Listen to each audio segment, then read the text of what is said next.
নমস্কার বন্ধুরা, হ্যাপি হোলি সবাইকে। বড়োদেরকে আমার প্রণাম, ছোটোদেরকে আমার ভালোবাসা। আমরা অনেকেই জানি, আমরা যখন কোনো গরম খাবার না বুঝে খেয়ে ফেলি, তখন আমাদের গলায় অনেক সময় ভেতরে পুড়ে যায়। অর্থাৎ যখন আমরা কোনো গরম খাবার না জেনে খেয়ে ফেলি, আমাদের গলায় পুড়ে যায় এবং সেটা থেকে থ্রোট ইনফেকশন হতে পারে। এই সময় করণীয় কি? এই সময় আপনারা কথা কম বলতে হবে, যতটা সম্ভব কথা কম বলতে হবে, গলায় প্রেশার দেওয়া যাবে না।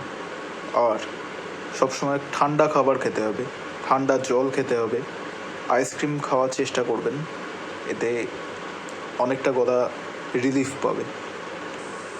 এছাড়াও দৈনন্দিন যেসব খাবার আমাদের খেতে হয়, ব্রেকফাস্ট, লাঞ্চ আর ডিনার, এই তিনটে খাবারই শক্ত খাবার খাওয়া যাবে না, রুটি একদমই খাওয়া যাবে না। ভাত খাওয়াটা এই সময় আমি সাজেস্ট করব, কারণ ভাত জিনিসটা নরম। আর যদি নরম খাবার খাওয়া যায়, ভাতটা একটু গলিয়ে খেতে হবে, তাহলে ব্যথাটা অনেকটা কমবে। আর তেল মশলার রান্না এই সময় বেশি খাওয়া যাবে না, যখন গলায় এরকম পুড়ে যাওয়া অবস্থাটা হবে। আমরা এই সমস্যাটাকে বলে থাকি বার্নিং থ্রোট। তো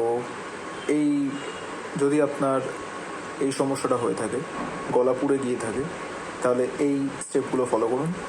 আশা করছি আপনারা উপশম পাবেন।